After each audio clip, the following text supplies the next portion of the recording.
Welcome students to Paragon Classes. आज के हमारे लेक्चर में इलेक्ट्रोस्टैटिक पोटेंशियल और इलेक्ट्रोस्टैटिक पोटेंशियल डिफरेंस जो ये टर्म्स हैं, इन दोनों के बारे में अब आखिरी जानकारी दी जाएगी। और इसके बाद आप जो भी आर्टिकल्स बचे हुए हैं इस चैप्टर में वो सीखेंगे, वो इस इलेक्ट्रोस्टैटिक पोटेंशियल या पोटेंशियल डिफरेंस का एप्लीकेशन होगा।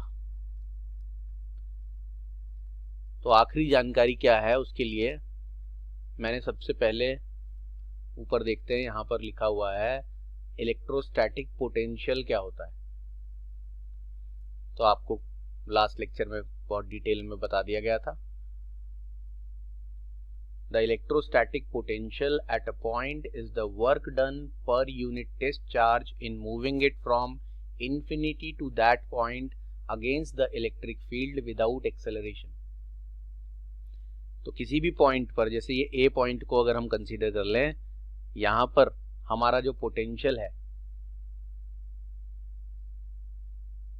उसको हम क्या मानते थे, VA। कैपिटल V से पोटेंशियल को डिनोट किया जाता था, ये बताया जा चुका है। और ए पॉइंट का पोटेंशियल VA है। अगर हम बी पॉइंट का पोटेंशियल निकालेंगे वो VB होगा। डेफिनेशन के मुताबिक VA क्या होता है, W infinity A upon Q not.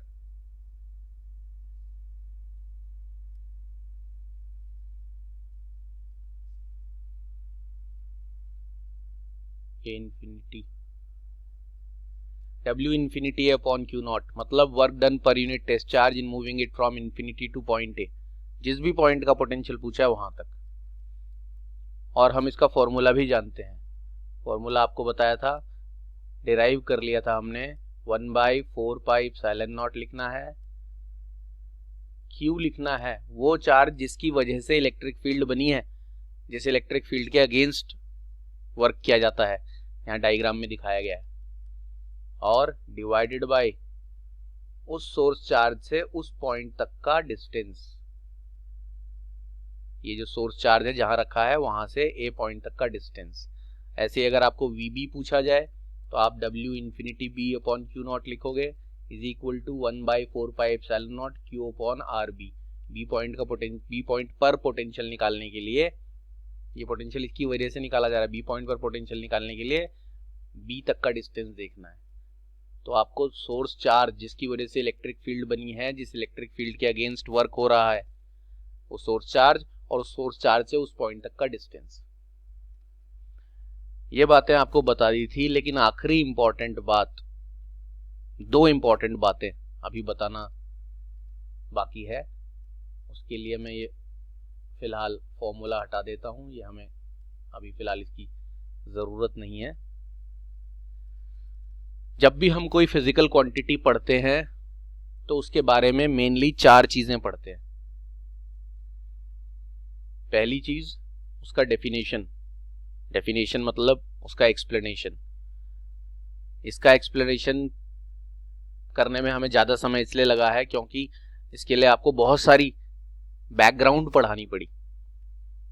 और उससे पहले भी आपको नई टर्म्स पढ़ाई हैं।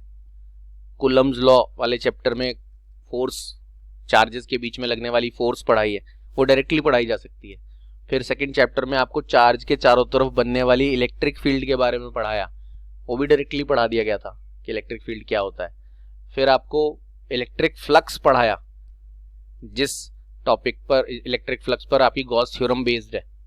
चैप्टर का नाम तो गॉस थ्योरम ही था, लेकिन उसमें पढ़ना क्या था, इलेक्ट्रिक फ्लक्स। वो फ्लक्स भी डायरेक्टली बताया जा सकता है, लेकिन इलेक्ट्रोस्टैटिक पोटेंशियल और पोटेंशियल डिफरेंस डायरेक्टली नहीं बताया जा सकता किसी भी कीमत पर। किसी को समझ में नहीं आएगा।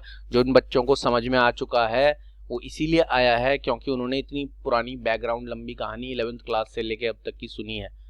बहुत सारे लेक्चर्स हो गए कि वर्क क्या होता है, कैसे किया जाता है, उस वर्क को करने वाली फोर्स कंजर्वेटिव होती है, फिर इलेक्ट्रिक फील्ड जो वर्क करती है वो, फिर इलेक्ट्रिक फील्ड के अगेंस्ट जो वर्क किया जाता है वो, और वो भी इलेक्ट्रिक फील्ड के अगेंस्ट किया जाने वाला work one point to other, infinity to that point, वगैरह वगैरह। ये सारी कहानी के बिना आप इलेक्ट्रोस्टैटिक पोटेंशियल समझ नहीं पाते।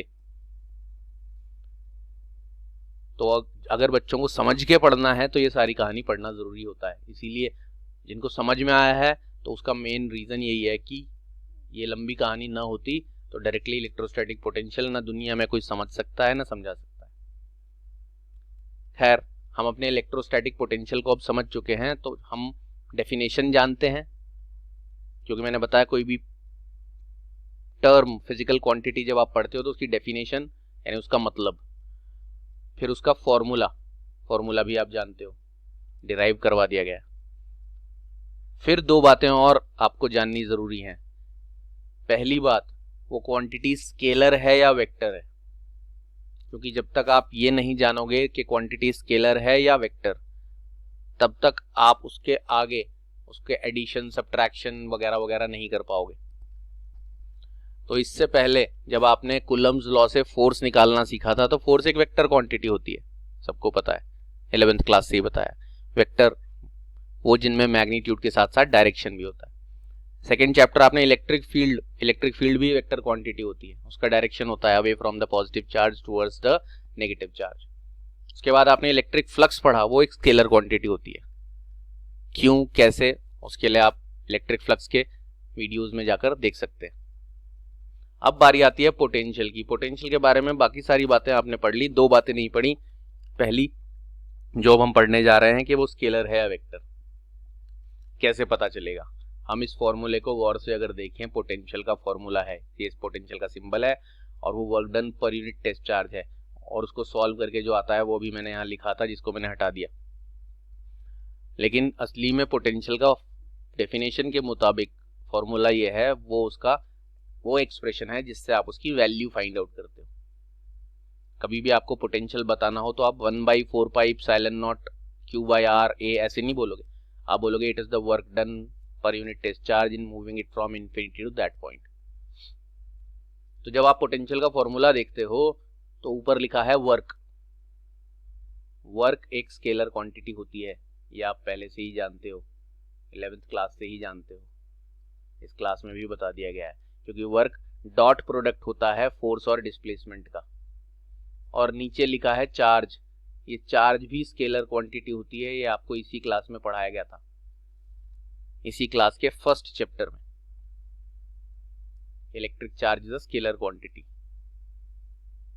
तो चूंकि आपका जो पोटेंशियल है वो दो स्केलर क्वांटिटीज को डिवाइड करके आया है, तो स्केलर क्वांटिटी को आप आपस में ऐड करो, मल्टीप्लाई, डिवाइड करो, तो पूरा ये क्वांटिटी ही क्या बनेगा, स्केलर।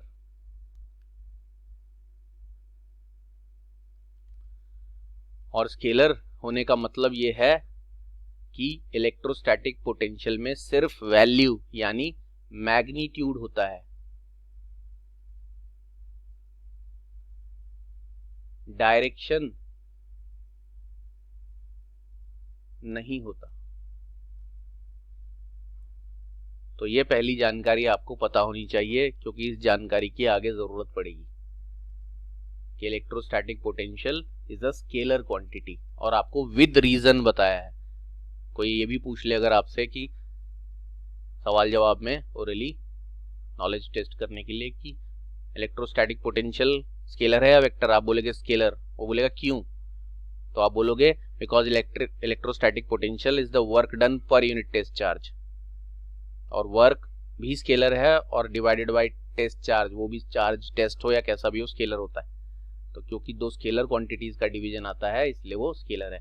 जब आप इलेक्ट्रिक फील्ड निकालते थे इसी यूनिट के सेकंड चैप्टर में, वो वेक्टर क्यों होती थी, क्योंकि इलेक्ट्रिक फील्ड होती थी force per unit test charge.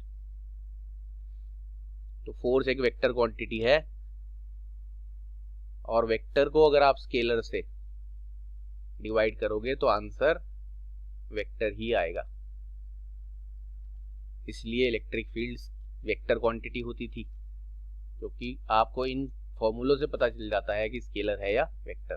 खैर, हम इलेक्ट्रिक फील्ड काफी डिटेल में पढ़ चुके हैं, तो वापस न जाते हुए हम अपने पोटेंशियल के टॉपिक पर आते हैं। तो आपको पहली बात पता चल गई स्केलर वेक्टर में से कि potential is a scalar quantity. अब मैं आपको उसका एसआई यूनिट भी बता देता हूँ। ये भी बहुत इंपॉर्टेंट फोर्थ और आखिरी बात है। मैंने बोला था हर फिजिकल क्वांटिटी के बारे में 4 बातें पता होनी चाहिए। पहली बात उसका डेफिनेशन यानी उसका मतलब जो आपको सामने लिखा दिखाई दे रहा है। दूसरी बात उसका फॉर्मूला। तीसरी बात फॉर्मूला एक्सप्रेशन डिराइव कर चुके हैं। तीसरी बात वो स्केलर है या वेक्टर। और चौथी बात उसका यूनिट। तो यूनिट भी दिखाते हैं। इसी फॉर्मूले से आपको उसका यूनिट भी पता चल सकता है। वर्क को काय में नापा जाता है? जूल में। वर्क का एसआई यूनिट जूल होता है और चार्ज का एसआई यूनिट बताया जा चुका है इसी क्लास में फर्स्ट चैप्टर में कि चार्ज का एसआई यूनिट कूलम्ब होता है। तो इस फॉर्मूले के मुताबिक इलेक्ट्रोस्टैटिक पोटेंशियल का जो यूनिट है वो जूल पर कूलम्ब होना चाहिए। क्या होना चाहिए? जूल पर कूलम्ब। लेकिन इसे जूल पर कूलम्ब तो बोल सकते ही हैं, लेकिन साथ साथ इस पूरे जूल पर कूलम्ब को आज के बाद वोल्ट कहा जाएगा। ये वोल्ट एक साइंटिस्ट के नाम पर रखी गई है यूनिट, अलेक्जेंड्रो डी वोल्टा। और अगर आप पोटेंशियल को 1 वोल्ट बोलते हो तो जूल 1 जूल वर्क होगा और चार्ज की जगह भी 1 कूलम्ब लिखा जाएगा। इस फॉर्मूले से, ये फॉर्मूला कहां से आया? ये ऊपर इसी फॉर्मूले से आया। आपने V यानी इलेक्ट्रोस्टैटिक पोटेंशियल उसको 1 वोल्ट बोल दिया और वो बराबर है वर्क अपॉन चार्ज के। तो आपको वर्क को बोलना पड़ेगा 1 जूल और चार्ज को बोलना पड़ेगा 1 कूलम्ब। तो अब आपसे पूछा जाता है कि इलेक्ट्रोस्टैटिक पोटेंशियल क्या होता है, तो आपको डेफिनेशन पता है। बार बार बोले जा रहे हैं। Electrostatic potential at a point is the work done पर unit test charge in moving it from infinity to that point against the electric field without acceleration. फिर आपसे पूछा जाएगा कि वो स्केलर है या वेक्टर। आपने बोल दिया स्केलर। फिर आपसे पूछा जाएगा उसका एसआई यूनिट क्या है, तो आप बोलोगे the SI unit of electrostatic potential is volt. लेकिन उसके बाद आपको एक सवाल का जवाब देना है और वो सवाल है जो मैं यहां लिखने जा रहा हूं।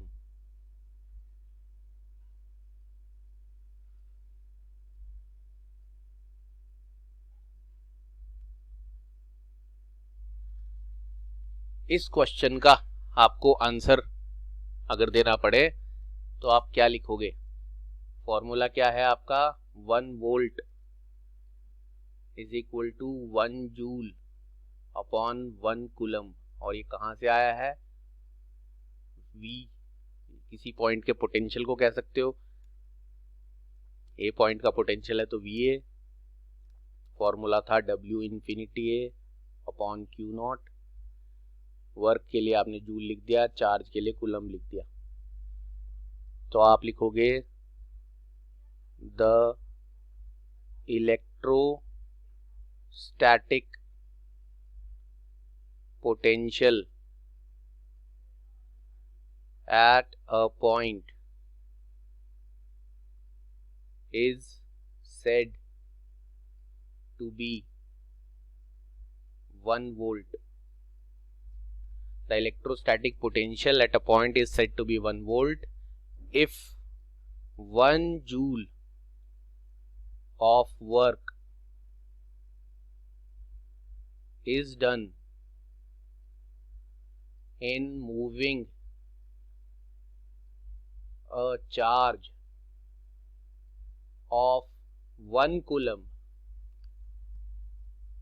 from infinity to that point against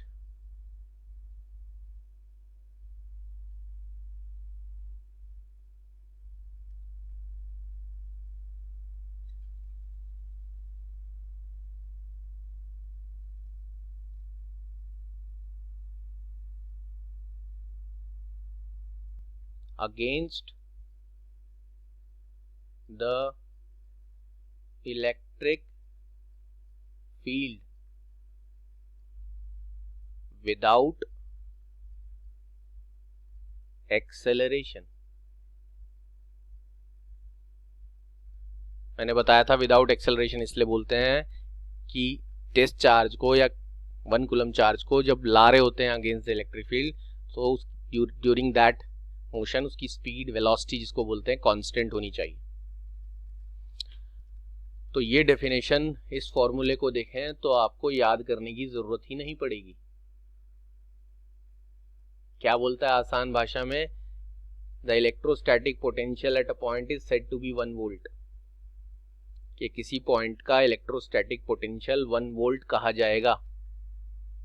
आगे क्या लिखा है? If 1 joule of work is done, अगर 1 जूल वर्क किया जाता है in moving a charge of 1 coulomb, देख रहे हैं 1 जूल वर्क किया जाता है 1 कूलम के चार्ज को from infinity to that point, infinity से उस जगह तक लाने में against the electric field without acceleration.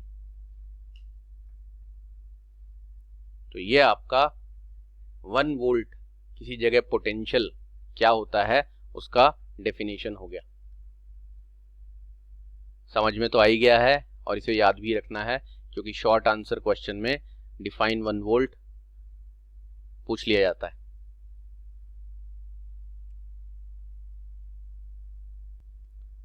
अब आपको इलेक्ट्रोस्टैटिक पोटेंशियल के बारे में सारी जानकारी हो गई। सारी जानकारी में पहली जानकारी क्या थी? पहली जानकारी ये है, उसका डेफिनेशन, उसका मीनिंग। दूसरी जानकारी उसका फॉर्मूला, जो मैंने बताया, फॉर्मूला VA का W infinity upon Q naught होता है, उसको सॉल्व करके क्या आया था? 1/4 pi epsilon naught Q by RA। ये तो उसका फॉर्मूला हो गया। कैसे उसे फाइंड आउट करते हैं उसका मैथमेटिकल एक्सप्रेशन कह सकते हैं। तीसरी बात, ये सेकंड नंबर की बात थी।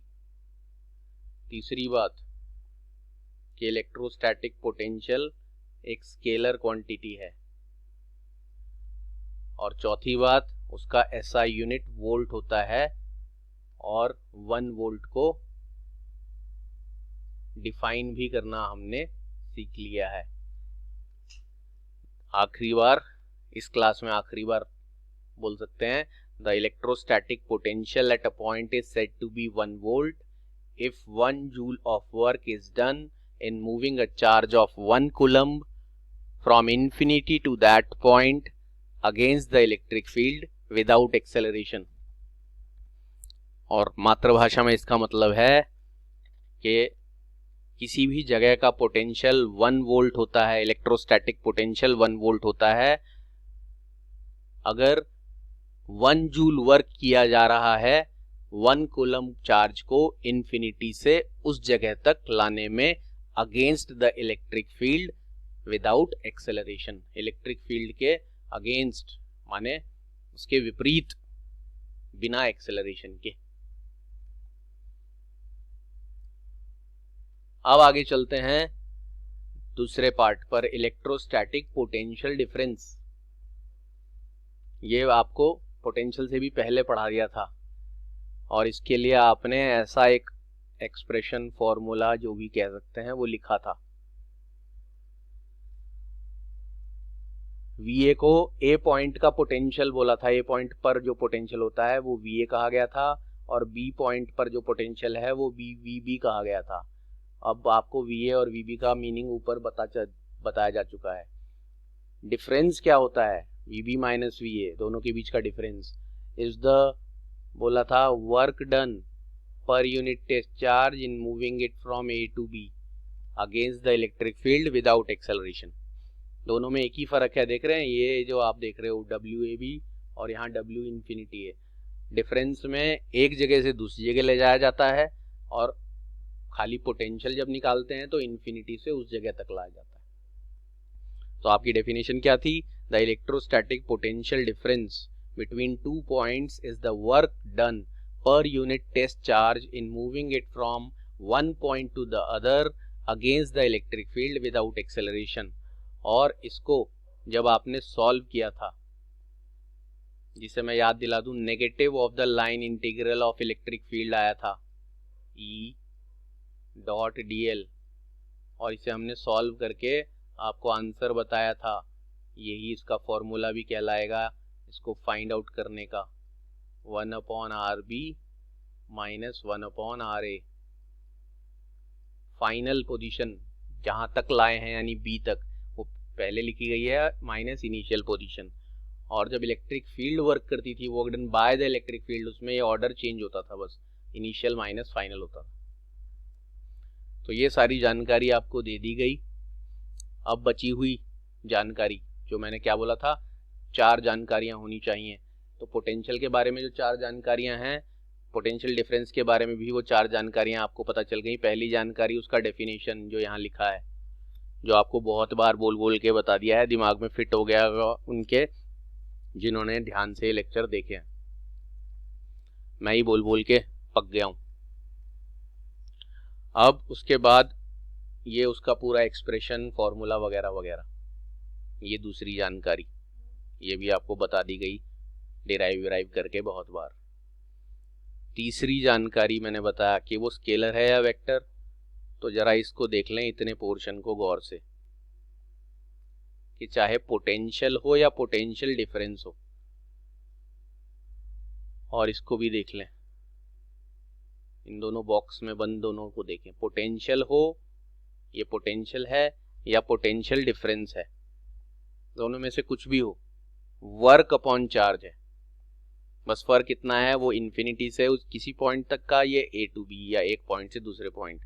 तो पोटेंशियल डिफरेंस भी क्योंकि वर्क डन अपॉन चार्ज है, तो वर्क भी स्केलर और चार्ज भी स्केलर, तो पोटेंशियल डिफरेंस भी स्केलर।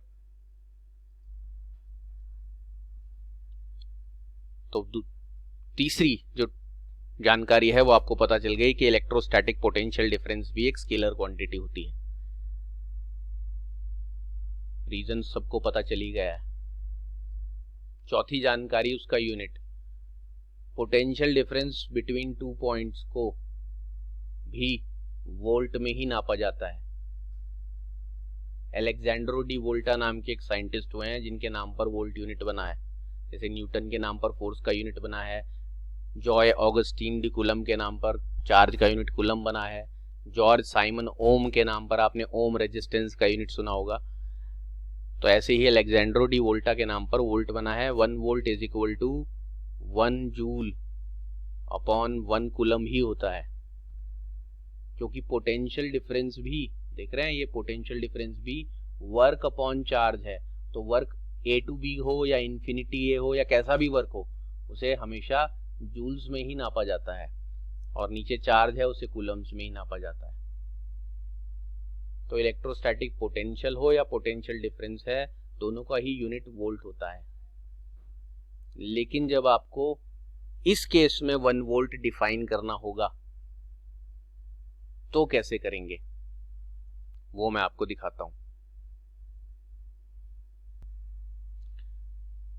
तो आपको ये दिखाया जा रहा है कि इस केस में 1 वोल्ट को कैसे डिफाइन करना है।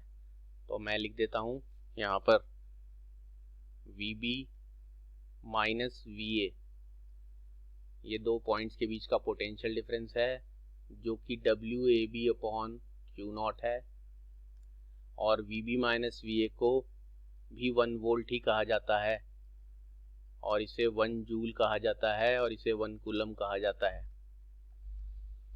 तो जब पोटेंशियल डिफरेंस 1 वोल्ट होता है तब उसे डिफाइन करते हैं the electrostatic potential difference between 2 points is said to be 1 volt if 1 joule of work is done in moving a charge of 1 coulomb from के बाद लिखेंगे 1 point to the other, मतलब A to B। वहां लिखते थे infinity to that point, यहाँ लिखेंगे from 1 point to the other against the electric field without acceleration।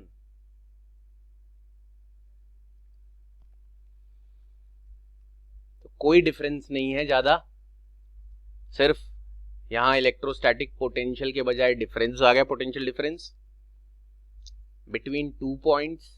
वहां एक ही पॉइंट था, is said to be 1 volt if 1 joule of work is done in moving a charge of 1 coulomb from one point to the other against the electric field without acceleration।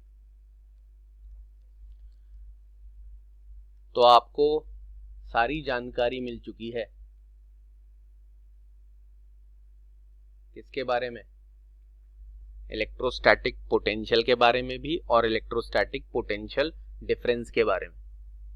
ये definitions और ये सारा unit ये सब कुछ notes में given है। Lecture समझने के बाद ध्यान से नोट्स को देखेंगे तो जो जो क्लास में पढ़ाया जा रहा है वो सब कुछ नोट्स में आपको अवेलेबल मिलेगा, और यहाँ से नोट करना है तो यहाँ से भी नोट कर सकते हैं। तो अब आपने फाइनली आज की क्लास में इलेक्ट्रोस्टैटिक पोटेंशियल और इलेक्ट्रोस्टैटिक पोटेंशियल डिफरेंस क्या होता है उसके बारे में सारी जानकारी आपको मिल चुकी है, each and everything 12th standard के हिसाब से। अब नेक्स्ट क्लास से आपके पोटेंशियल के एप्लीकेशंस शुरू होंगे। जिन बच्चों ने यहाँ तक की जानकारी अच्छी तरह समझ ली है, अब जो आगे है बहुत जल्दी कवर हो जाता है, क्योंकि एप्लीकेशंस बहुत तेजी से कवर कर सकते हैं वो सारे बच्चे जिनके पास ये बेसिक जानकारी है। दिक्कत उन्हीं को आती है जिनके पास ये बेसिक जानकारी नहीं है, इसीलिए मैंने बहुत आराम से बहुत डिटेल में, क्योंकि जनरली स्कूल के क्लासरूम्स में क्योंकि वहाँ समय की कमी होती है कोर्स कराने के लिए, और अभी आजकल तो वैसे भी स्कूल खुलने का कोई चांस नहीं है, तो जब भी खुलेगा तो एकदम बहुत तेज़ी से कराया जाएगा। और अगर कहीं ऑनलाइन स्कूल की क्लासेस चल रही हैं तो वो पता ही होगा आपको कैसे कराया जा रहा है। तो वो जल्दीबाजी में कराने की वजह से आपको वहाँ पर समझ नहीं आता, तभी आप यहाँ पर ये वीडियो या लेक्चर देख रहे हो। तो जल्दीबाजी ना करें, अभी बहुत समय है, आराम से। 12th क्लास के बच्चों को वैसे भी स्कूल के असेसमेंट की ज़्यादा चिंता नहीं है, उनका बोर्ड का एग्ज़ाम होगा नेक्स्ट ईयर, तो उसकी तैयारी पर ज़्यादा फोकस करें और समझने पर ज़्यादा फोकस करें। तो अब नेक्स्ट जो हम दिखाएंगे आपको पोटेंशियल के एप्लीकेशंस, वो सारे बच्चों को फटाफट समझ आ जाएंगे। तो मिलेंगे हम नेक्स्ट क्लास में पोटेंशियल के एप्लीकेशंस के साथ। तब तक के लिए goodbye and take care.